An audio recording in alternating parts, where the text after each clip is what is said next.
बिस्मिल्लाहिर्रहमानिर्रहीम। अस्सलाम वालेकुम नादरीन, आप यूट्यूब चैनल देख रहे हैं। मैं इमरान खान हूँ। साबिक वज़ीर आज़म इमरान खान साहब अक्सर पाकिस्तानियों से ये कहते हैं कि अल्लाह अल हक है, सच सामने ज़रूर आ जाता है। ऐसा नहीं हो सकता कि आप हमेशा लोगों को बेवकूफ़ बनाएं। और एक मरतबा फिर एक बहुत बड़ा सच पाकिस्तानियों के सामने आ गया। ये पाकिस्तान से तो नहीं आया, अमेरिका का एक सोशल मीडिया के ऊपर चलने वाला न्यूज़ है, ड्रॉप साइट न्यूज़। वहाँ से ये हकीकत सामने आई है। इमरान खान साहब की जब हुकूमत गिराई गई 2022 में, जब जनरल बाजवा ने रजीम चेंज ऑपरेशन किया जनरल नदीम अंजुम की मदद से और सियासतदानों को अपने साथ मिलाया, क्योंकि जनरल बाजवा को एक्सटेंशन का शौक था और उस वक्त इमरान खान साहब को उन्हें लगता था कि वो उन्हें एक्सटेंशन नहीं देंगे। हालांकि बाद में इमरान खान साहब ने जनरल बाजवा को कहा कि अगर एक्सटेंशन के लिए ही आप मरे जा रहे हैं तो पाकिस्तान को तबाह मत कीजिए, मैं आपको एक्सटेंशन ही दे देता हूं, लेकिन इन चोरों डाकुओं को लाकर पाकिस्तान पर मुसल्लत ना करें। लेकिन खेल हाथ से निकल गया था। जनरल बाजवा ने अमेरिका को कायल कर लिया था, अमेरिका से साइफर भी आ गया था और इमरान खान साहब को एक विलन के तौर पे अमेरिका में पेश किया गया। लेकिन पाकिस्तान में इमरान खान को एक ऐसा हीरो बना दिया गया कि तारीख इतना मकबूल लीडर पाकिस्तान के अंदर नहीं देख पाई आज तक। अब इमरान खान साहब ने उस वक्त दावा किया था, एक साइफर के बारे में कौम को बताया था कि अमेरिका ने बाकायदा धमकी लगाई है और अमेरिकन धमकी के नतीजे में मेरी हुकूमत पाकिस्तान में खत्म की गई है और हमें धमकियां आ रही हैं। इमरान खान साहब ने जब वो वजीर आजम थे ना, तो जो एक पब्लिक के बीच में खड़े होकर एक तकरीर की थी, वो बड़ी यादगार थी। उन्होंने हाथ के अंदर एक पेपर पकड़ा हुआ था और ऐसे लहराया था कि ये खत है मेरे पास सबूत के तौर पे। लफ्ज साइफर उन्होंने इस्तेमाल नहीं किया, लेकिन क्योंकि वो अवामी लफ्ज नहीं था, लोग ज्यादा साइफर को जानते नहीं थे कि ये क्या होता है, लेकिन लेटर उन्होंने बोला था, खत उन्होंने बोला था इमरान खान साहब ने। जरा ये सुने कि इमरान खान साहब ने उस वक्त क्या कहा था, क्योंकि अब वो खत मंजर आम पे आ गया। बाकायदा ड्रॉप साइट न्यूज ने उस खत को पब्लिक कर दिया है, सोशल मीडिया पे डाल दिया है। और मैं आपको कंफर्म करता हूं, क्योंकि मैंने कासिम सूरी साहब से भी बात की है और मैं खुद इमरान खान साहब को मिलने के लिए गया था 10 मार्च 2022 को, क्योंकि साइफर आया था 7 तारीख को, तहरीक अदम एतमाद आई थी 8 तारीख को, मेरी इमरान खान साहब से मुलाकात हुई थी 10 तारीख को। और 10 तारीख को मैंने एक वीलॉग किया था जिसमें मैंने ये कहा था कि इमरान खान साहब के पास ऐसे सबूत मौजूद हैं कि उनकी हुकूमत गिराने के लिए बैरूनी मुदाखलत हो रही है। वो 10 मार्च 2022 का आप मेरा वीलॉग निकाल के रिकॉर्ड के ऊपर देख सकते हैं। तो तब इमरान खान साहब ने मुझे दिखाया था कि ये लेटर आया हुआ है अमेरिका से। साइफर का मुझे उस वक्त आइडिया नहीं था कि इसको साइफर किसे कहते हैं। मैंने क्योंकि कभी फॉरेन ऑफिस को कवर नहीं किया ना, मुझे साइफर का, डिमार्श का, ये वाली टर्मिनोलॉजी का तब पता होता जब मैं को कवर करता, मैं क्राइम रिपोर्टिंग करता था या पॉलिटिकल रिपोर्टिंग करता था, तो यहां मुझे आइडिया नहीं था। बहरहाल मैं भी तस्दीक करता हूं कि ये वही लेटर है जो इमरान खान साहब ने कहा था। आज इमरान खान सच्चा साबित हुआ और जनरल बाजवा झूठा साबित हुआ। आज इमरान खान सच्चा साबित हुआ, शहबाज शरीफ, आसिफ अली जरदारी, नवाज शरीफ और ये सारे जितने फजलुर रहमान समेत ये सारे सियासतदान झूठे साबित हुए। आज पाकिस्तान की अदलिया जो है वो गलत साबित हुई और कासिम सूरी का जो बयानिया था या कासिम सूरी की जो रूलिंग थी वो आज दुरुस्त साबित हुई और ये सबूत सारी दुनिया के सामने आ गया। अब कर लो अपना मुंह काला। इमरान खान साहब ने उस दिन क्या कहा था, जरा ये पहले आप सुने। मैं इल्जामात नहीं लगा रहा, अब ये जरा सुने, मैं इल्जामात नहीं लगा रहा। मेरे पास जो ये खत है ये सबूत है, ये मेरे पास जो खत है ये सबूत है। और मैं आज ये सबके सामने कहना चाहता हूं कि कोई भी शक कर रहा है ना इस मेरे खत के ऊपर, कोई भी शक कर रहा है, मैं उनको दावत दूंगा, ऑफ द रिकॉर्ड बात करेंगे। लेकिन मैं आपको खुद देख सकेंगे कि ये मैं किस किस्म की बात कर रहा हूं। अपनी कौम और मीडिया को ये सोचने, हम सबको हमने ये सोचना है कि हम कब तक ऐसे रहना चाहते हैं। मैं अपनी कौम को भी कह रहा हूं, अपने मीडिया को भी कह रहा हूं, कि हम कितनी देर इस तरह गुजारा करेंगे। धमकियां मिल रही हैं। ये इमरान खान साहब ने बड़े दुखी अंदाज में उस दिन बताया था। 27 मार्च 2022 को धमकियां मिल रही हैं और साइफर लहराया था और फिर अपने वॉइस कोड के अंदर रख लिया था और दावत दी थी कि जिसको एतबार नहीं है वो आकर ऑफ द रिकॉर्ड बैठ जाए, मैं सबूत देता हूं। ये इमरान खान साहब ने कहा था। उस वक्त का जो डीजी आईएसपीआर था जनरल इफ्तिखार बाबर, उनका स्टेटमेंट क्या था, जरा ये भी आप सुन लें। हमारे लिए ये हैरान कुन था जब 27 मार्च इस्लामाबाद के जलसे में कागज का एक टुकड़ा लहराया गया और ड्रामाई अंदाज में एक ऐसा बयानिया देने की कोशिश की गई जिसका हकीकत से दूर दूर तक कोई वास्ता नहीं था। साइफर के हवाले से हाल ही में कई हकायक मंजर आम पर आ चुके हैं। लो जी, कागज का टुकड़ा करार दिया और उसका हकीकत से कोई ताल्लुक नहीं था, ये उस वक्त के DG ISPR general Iftikhar Babar ने कहा था। जर्नैल झूठे साबित हुए, इमरान खान सच्चा साबित हुआ।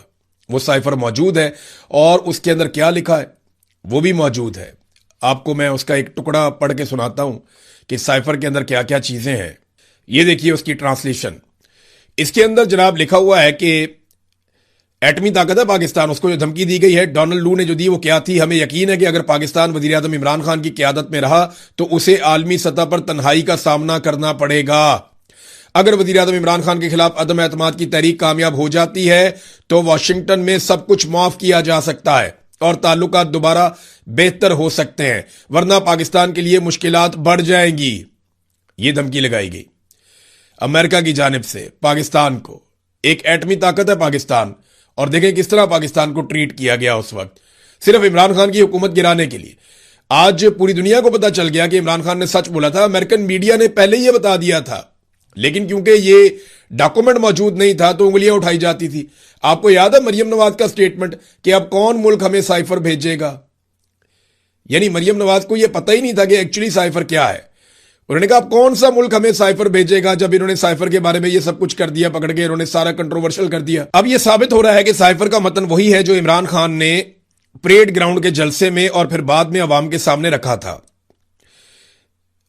डोनाल्ड लू ने कहा कि मेरा ख्याल है कि अगर वजीर आजम के खिलाफ तहरीक अदम एतमाद कामयाब हो जाती है तो वाशिंगटन में सब कुछ माफ कर दिया जाएगा, क्योंकि दौरा रूस को खुद वजीर आजम का एक फैसला समझा जा रहा है।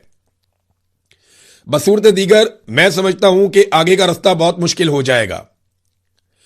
वो कुछ देर के लिए रुके और फिर कहा मैं ये तो नहीं बता सकता कि यूरोप उसे किस नजर से देखेगा, लेकिन मुझे शक है कि उनका रद्द-ए-अमल भी कुछ ऐसा ही होगा। फिर उन्होंने कहा कि ईमानदारी की बात यह है कि मैं समझता हूं कि यूरोप और अमेरिका की तरफ से वजीर आजम की तन्हाई बहुत शदीद हो जाएगी। ये पाकिस्तान को धमकियां लग रही थी और यही बात इमरान खान कह रहा था। तो जब इमरान खान ने कहा कि क्या हम कोई गुलाम है, ये इसका नतीजा था। फिर इमरान खान ने जो एब्सोल्युटली नॉट कहा था उसका नतीजा था। और इमरान खान साहब ने कहा कि मैं तो आर्मी चीफ से सबसे बात करके फिर गया था रशिया मुशावरत करने के बाद, और रूस जाने से एक दिन पहले मुझे पता चलता है कि रशिया अटैक करने वाला है यूक्रेन के ऊपर। तो मैं जनरल बाजुआ से मशवरा करता हूं कि मुझे जाना चाहिए या नहीं। तो जनरल बाजुआ मुझे यह कहता है कि आपको जरूर जाना चाहिए क्योंकि आपका दौरा पहले से तय है। और मैं दोबारा राब्ता करता हूं और फिर जनरल बाजुआ को कहता हूं और जनरल बाजुआ फिर कहता है कि आपको जरूर जाना चाहिए। यानी पाकिस्तान की मिलिट्री एस्टेब्लिशमेंट और इमरान खान जाने के मामले में एक पेज पर थे, लेकिन बाद में पाकिस्तान की मिलिट्री एस्टेब्लिशमेंट ने अपने सोर्सेज के जरिए से अमेरिका को कायल किया कि इसके अंदर सिर्फ इमरान खान इन्वॉल्व है और हम नहीं चाहते थे कि इमरान खान रशिया जाए। किस तरीके से अमेरिका को तैयार करके इमरान खान साहब को हुकूमत में से निकाला गया। नाजरीन, साइफर एक मरतबा फिर सामने हकीकत बनकर खड़ा है और यह साबित हो रहा है कि पाकिस्तान में रजीम चेंज ऑपरेशन जर्नैलों की एक साजिश थी, जिसमें उन्होंने अमेरिका को पहले गुमराह किया, फिर उनसे कॉन्सेंट लेने के बाद उनके हुक्म के मुताबिक पाकिस्तान में रजीम चेंज ऑपरेशन कर दिया। और वजह क्या थी? सिर्फ पाकिस्तान की मिलिट्री एस्टेब्लिशमेंट के जाती मफादात और एक आर्मी चीफ की एक्सटेंशन की ख्वाहिश। अब जो नया आर्मी चीफ है उसकी भी एक्सटेंशन की ख्वाहिश थी। ये जो आगे बैठ जाता ना कुर्सी छोड़ता ही नहीं, ये बड़ा प्रॉब्लम है। दूसरी ही खबर की तरफ जाते हैं, लेकिन उससे पहले मैंने आपको टैप टैप सेंड नामी एक एप्लीकेशन के बारे में बताया था। मनी ट्रांसफर एप्लीकेशन है और इसकी तफसीलात अभी आप हमारी स्क्रीन पे देख सकते हैं। तो मैं सिर्फ आपको याद दिला दूं कि इसको आपने अपने जहन में रखना है, ओवरसीज पाकिस्तानियों के हवाले से है और ये तफसीलात पढ़ने के बाद आप इसे इस्तेमाल कर सकते हैं। Tap tap send application. अब आ जाए नाजरीन इंडिया पाकिस्तान के बीच में एक नया मामला खुल गया है। इंडिया ने पाकिस्तान को बराह रास्त धमकी लगा दी है। इंडियन आर्मी चीफ ने स्टेटमेंट दिया और पाकिस्तान के लिए बड़ी संगीन किस्म की धमकियों का अनाउंसमेंट कर दिया। अब पाकिस्तान ने उसका बड़ा सख्त रद्द-ए-अमल भी दिया है। भारतीय आर्मी चीफ ने एक इंटरव्यू में कहा कि पाकिस्तान को फैसला करना होगा कि वो ज्योग्राफिया और तारीख का हिस्सा बनना चाहता है या नहीं। बड़ी बात है जनाब। वो कहता है जी पाकिस्तान ज्योग्राफिया पे ही नहीं होगा या तारीख का हिस्सा भी होगा या नहीं होगा, ये फैसला इंडियन आर्मी चीफ करेगा। अपने जहाजों का मलबा तो भाई पहले उठा लो जाके। फिर अब यानी ये तो बहुत ही अजीब बात है कि एक लड़ाई हारने के बाद एक आर्मी चीफ ऐसे दंदनाता हुआ धमकियां कैसे लगा सकता है। और ये झड़पें थी, यानी एक लड़ाई ऐसी थी, कोई इतनी बड़ी लड़ाई भी नहीं थी। इसमें नुकसान तो इंडिया का हुआ, पाकिस्तान का भी हुआ। उन्होंने काफी मिसाइल मारे, हमारे मदारिस तबाह किए हैं, मुरीदके के अंदर तबाही फेरी है, कुछ हमारी एयर बेसिस के ऊपर उन्होंने अटैक किए हैं, तो उन्होंने भी नुकसान किया। लेकिन हमने उनके तैयारे तबाह कर दिए, तो हमें एक बड़ी कामयाबी मिल गई है। और अब वो डिंगे मार रहा है इंडियन आर्मी चीफ। और पाकिस्तान एक एटमी कुव्वत है, कोई तरन वाला तो है नहीं कि आप आएंगे और आके आप कहेंगे हैप्पी बर्थडे टू यू और आप अटैक करेंगे और हम आपकी बात मान लेंगे। ऐसा नहीं होगा। गो कि इंडिया की फौज बहुत बड़ी है, आपके हथियार बहुत ज्यादा है, लेकिन हम एक एटमी कुव्वत हैं। आप हमें मिटा नहीं सकते, क्योंकि एटमी कुव्वत को जब कोई मिटाने की बात करता है ना, तो वो पागलपन का शिकार होता है। एटमी कुव्वत को मिटाने का मतलब यह है कि पूरा एक रीजन मिटा देना। अब पाकिस्तान के पास बहुत सारे एटम बम है, आप हमें मिटाएंगे, साथ में आप भी मिट जाएंगे।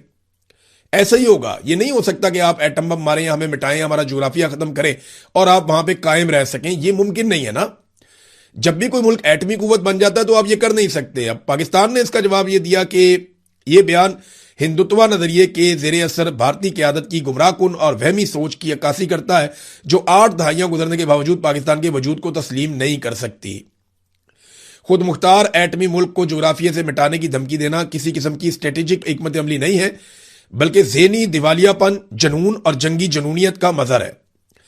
अब ये चक्कर क्या है? क्या इंडिया दोबारा से पाकिस्तान के ऊपर खुदा ना खास्ता कोई अटैक कर सकता है या पाकिस्तान और इंडिया के बीच में दोबारा लड़ाई लग सकती है? तो याद रखिएगा कि नरेंद्र मोदी को भी फेस सेविंग चाहिए। नरेंद्र मोदी अगले किसी भी इलेक्शन में जाने से पहले कुछ ना कुछ करेगा जरूर। कोई ना कोई हो सकता है इंडिया में फिर से फॉल्स फ्लैग ऑपरेशन हो जाए और फिर पाकिस्तान के ऊपर अटैक कर दिया जाए और फिर पाकिस्तान भी जवाब देने पर मजबूर हो जाए। बहुत मुमकिन है इंडिया ये कर सकता है, क्योंकि नरेंद्र मोदी की जो सूरत हाल है वो बड़ी पतली है। ऑपरेशन सिंदूर जो उन्होंने किया वो एक बहुत बड़ा फेलियर उनके लिए बन गया। पाकिस्तान में ऐसा कोई कामयाबी उन्हें हासिल नहीं हुई, वो मासूम लोग शहीद हुए। वो जो उनका दावा है कि वहां दहशतगर्द कैंप हैं और ये है वो, या ऐसा कुछ नहीं है। अब एक दौर था पाकिस्तान में इस किस्म की एक्टिविटीज होती थी, अभी आपको कुछ नहीं मिलेगा यहां पे, ऐसा कुछ है नहीं है।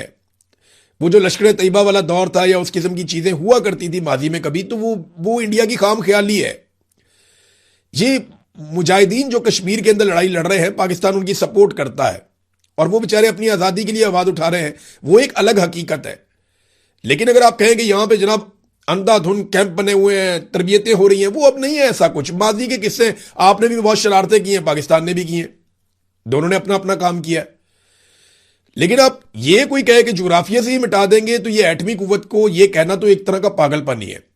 और नरेंद्र मोदी को फेस सेविंग चाहिए, जिस तरह उसे मार पड़ी है और वो आलमी सतह पे गंदा हुआ, और डोनाल्ड ट्रंप ने उसे बहुत गंदा किया बेचारे को।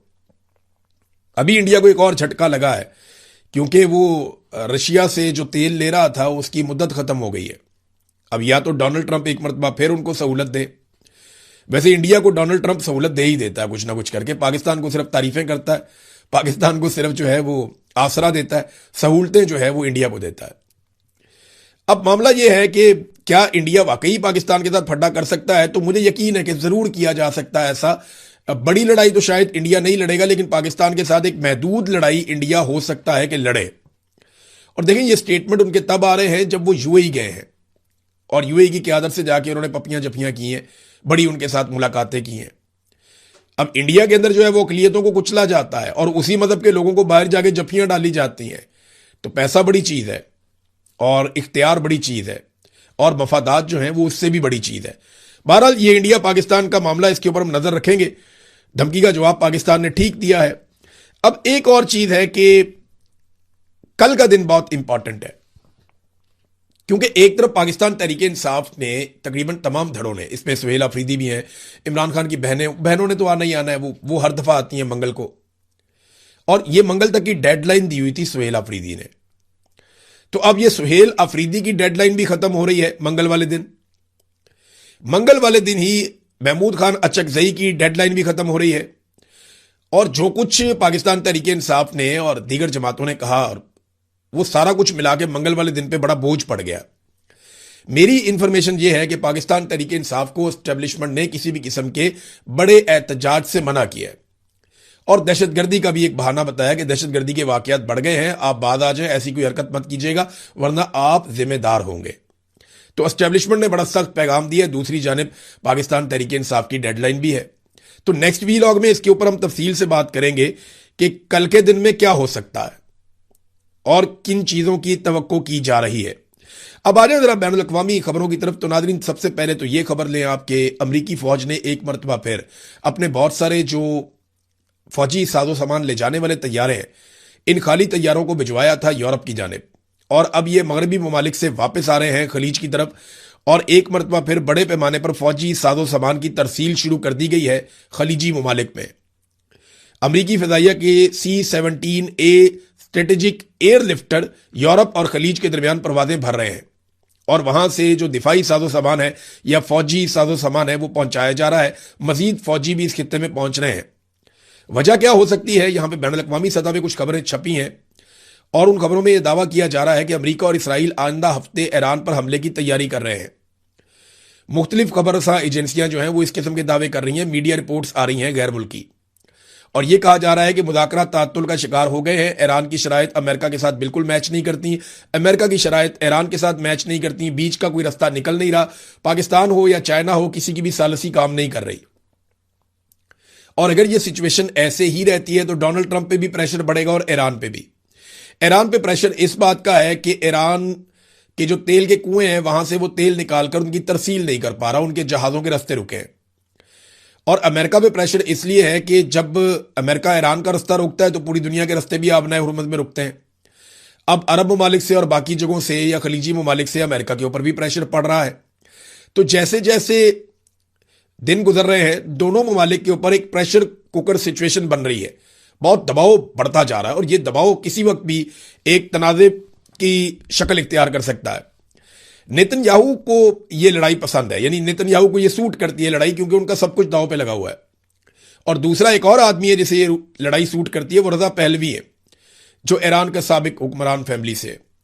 तो रजा पहलवी ने जो है वो डोनाल्ड ट्रंप को जो है वो मुखातिब करते हुए कुछ स्टेटमेंट्स दिए हैं, और रजा पहलवी ने कहा है कि आपको ये जख्मी रीछ है, जख्मी जानवर है, आपको ये काम अंजाम तक पहुंचाना होगा, आप इसको ऐसे बीच में नहीं छोड़ सकते, आपको ये ख़त्म करना होगा, ईरान के अवाम को फैसला करना होगा, ये वहाँ पे रजीम है, आप कभी यहाँ जाते हैं कभी वहाँ जाते हैं। तो रजा पहलवी बहुत ज़्यादा परेशानी का शिकार है कि मैं तो जा रहा था, ख्वाब देख रहा था कि ईरान वापस जाऊँगा और इक़्तिदार संभालूंगा। उधर जो ईरान के अंदर इक़्तिदार मौजूद है वो पहले से बहुत ज़्यादा मजबूत हो गया। बल्कि रजा पहलवी ने एक लालच भी दिया अमेरिका को। रजा पहलवी ने कहा कि अगर हमें आज़ादी मिल जाती है तो 10 सालों में ऐसी सूरत पैदा हो जाएगी कि ईरान से अमेरिका को $1 ट्रिलियन से ज्यादा का मुनाफा मिलेगा, यह भी कहा। अच्छा, एक अमेरिकी साबिक वजीर दिफा है, उनका नाम है रॉबर्ट गेट्स। उन्होंने भी एक कहानी सुनाई नेतन्याहू को लेकर के 2009 में नेतन्याहू ने उनके साथ क्या किया। रॉबर्ट गेट्स ने कहा कि जुलाई 2009 में नेतन्याहू ने मुझे कहा था कि ईरानी हुकूमत कमजोर है और पहले ही हमले में बिखर जाएगी। मैंने तब उन्हें यह बात समझाई थी कि वो बिल्कुल गलती पर है और वो ईरानियों की कुव्वत बर्दाश्त और उनकी लचक को कमतर समझ रहे हैं, वो नहीं जानते। यही चूरन उन्होंने बड़े अरसे से बेचा और अभी डोनाल्ड ट्रंप ने खरीद लिया, और डोनाल्ड ट्रंप ने वो गलती कर दी जो गलती इससे पहले बराक ओबामा ने और जो बाइडन ने नहीं की थी। नाज़रीन, ईरानी फौज मुख्तलिफ किस्म के हथियार सरकारी टीवी पे चलाना सिखा रही है। पहले मैंने आपको बताया था कि उन्होंने पीके मशीन गन चलानी सिखाई।